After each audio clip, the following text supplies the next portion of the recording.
Baik, perkenalkan nama saya Herniwati Lahadu dari Program Studi Pendidikan Bahasa dan Sastra Indonesia, Fakultas Keguruan dan Ilmu Pendidikan, Universitas Katolik Santo Thomas Sumatera Utara.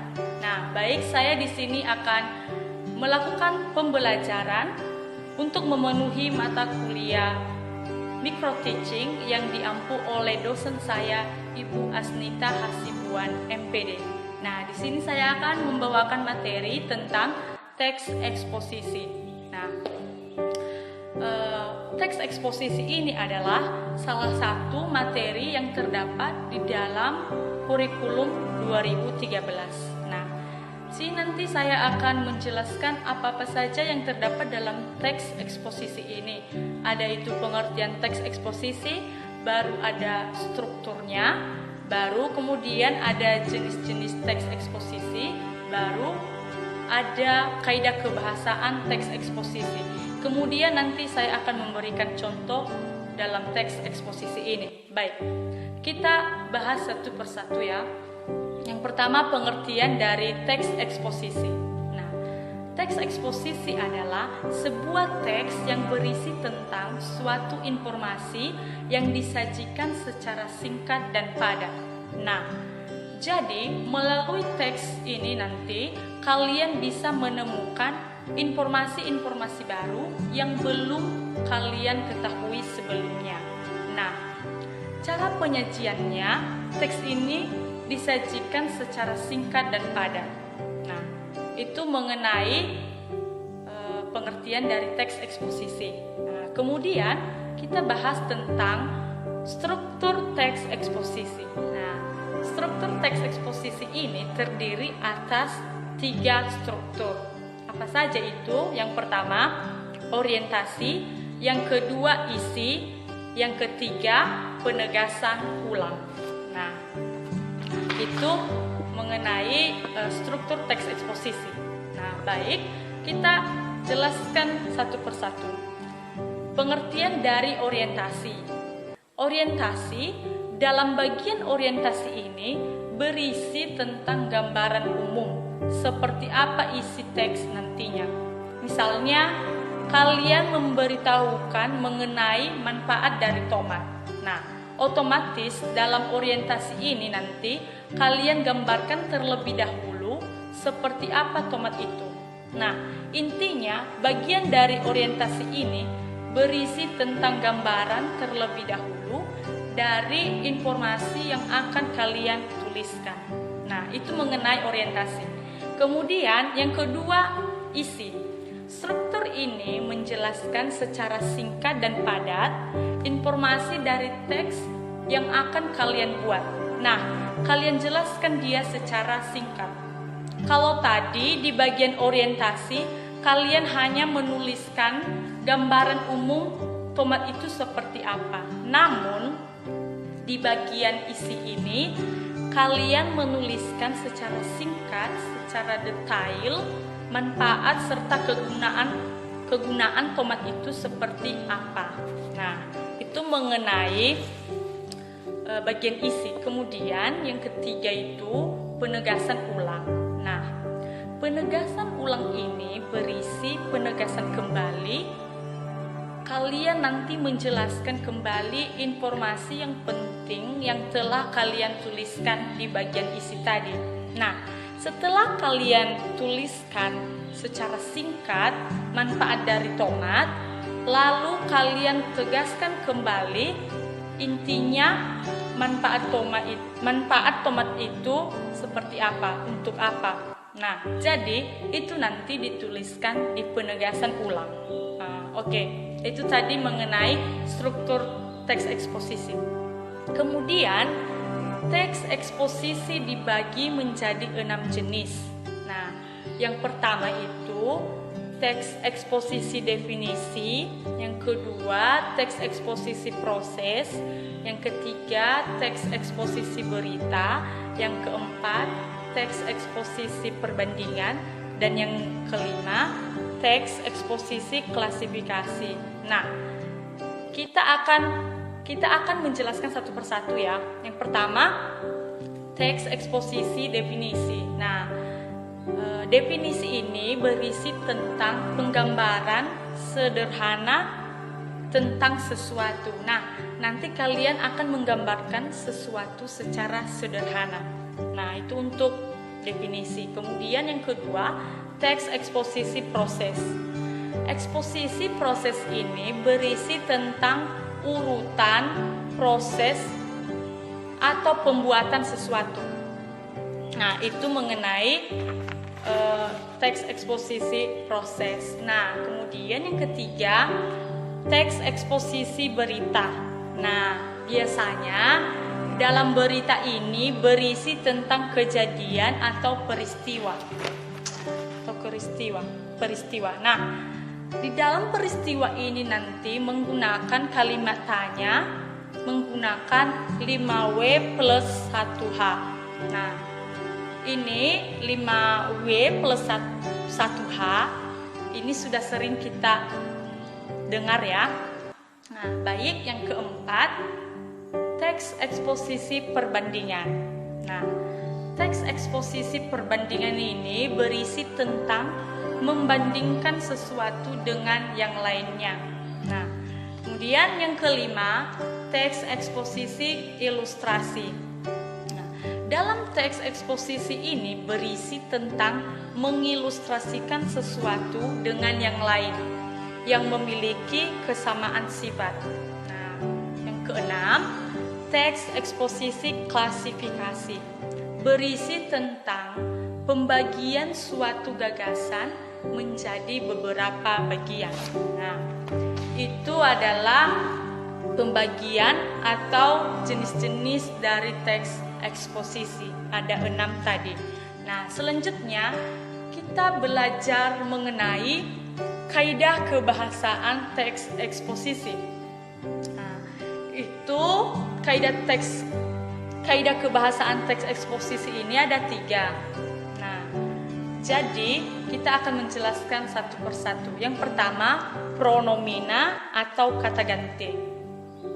Pronomina ini dibagi menjadi 2 jenis. Yang pertama, kata ganti orang, dan yang kedua, kata ganti bukan orang. Nah, kita jelaskan dulu yang pertama tadi, kata ganti orang. Nah, kata ganti orang ini terbagi menjadi 3. Ada orang pertama, ada orang kedua, baru yang ketiga ada orang ketiga, itu yang terakhir. Nah, dalam kata ganti orang ini, orang pertama itu sering digunakan kata gantinya aku, kemudian saya. Nah, dalam kata ganti orang kedua yaitu digunakan kalian. Kemudian dalam orang ketiga itu biasa digunakan kata gantinya ia, dia, yang terakhir yaitu beliau. Nah, itu kata ganti orang. Baru yang kedua itu kata ganti bukan orang. Nah, kata ganti bukan orang ini itu sering digunakan kata gantinya ini, itu. Nah, itu cuma 2 dia ya, ini dan itu. Nah, kemudian kaidah kebahasaan yang kedua yaitu kata leksikal. Nah, kata leksikal ini dibagi menjadi 4 bagian. Yang pertama, nomina, yang kedua, verba, yang ketiga, adjektiva, yang keempat, adverbia. Nah, kita jelaskan satu persatu. Pengertian dari nomina. Nomina ini adalah kata yang mengacu benda. Kata yang mengacu benda. Ini misalnya kata benda ya, misalnya buku, tas, pulpen, dan lain-lain sebagainya. Baru yang kedua ini verba. Nah, verba ini adalah kata yang mengacu pada perbuatan manusia. Contohnya membaca, menulis, menyapu, memasak, dan lain-lain. Nah, itu yang mengacu pada perbuatan manusia, seperti itu. Baru yang ketiga, adjektiva. Nah, adjektiva ini kata yang mengacu pada sifat. Misalnya ini sifat seseorang. Misalnya contohnya cantik, pintar, kaya, miskin. Nah, seperti itu dia ya. Kemudian yang terakhir itu adverbia. Nah, kata yang digunakan untuk melengkapi keterangan. Nah, melengkapi keterangan dia. Dalam melengkapi keterangan ini itu ada dua ya dibagi.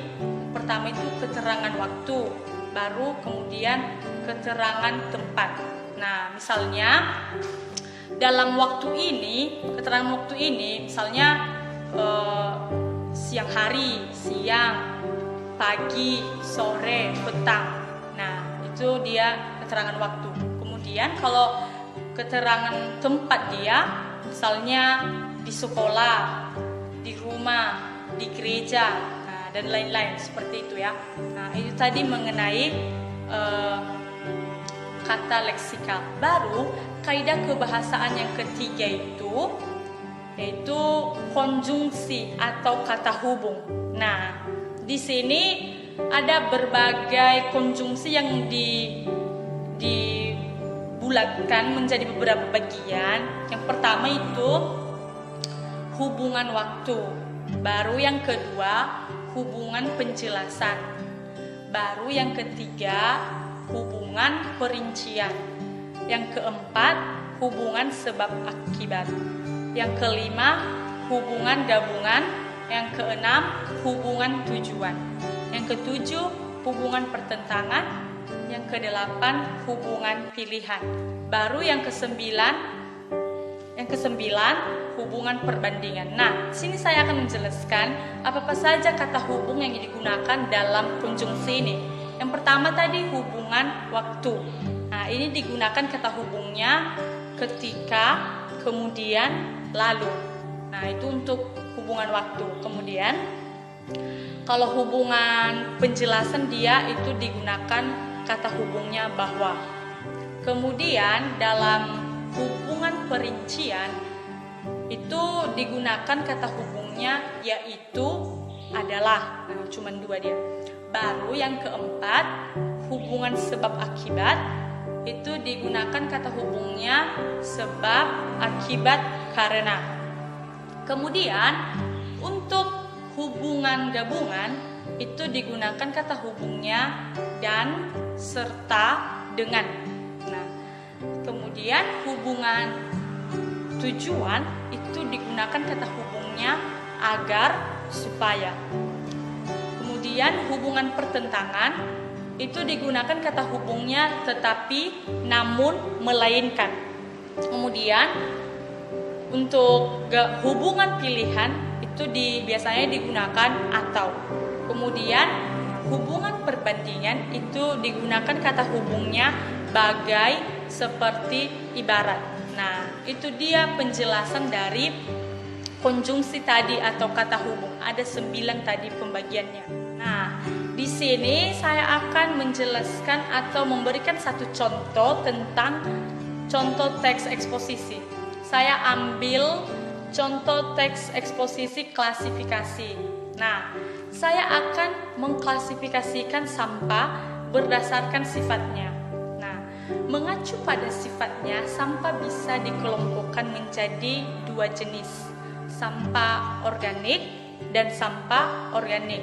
Nah, sampah anorganik adalah sampah yang bisa diuraikan, contohnya sampah plastik dan sampah botol minuman.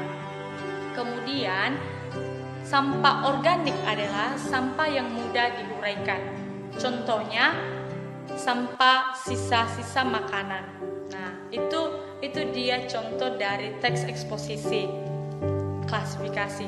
Nah, itu dia itu saja yang bisa saya jelaskan mengenai teks eksposisi ini.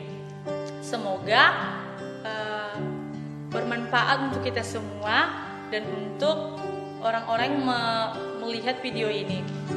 Nah, demikianlah yang bisa saya jelaskan dalam pembelajaran ini tentang teks eksposisi.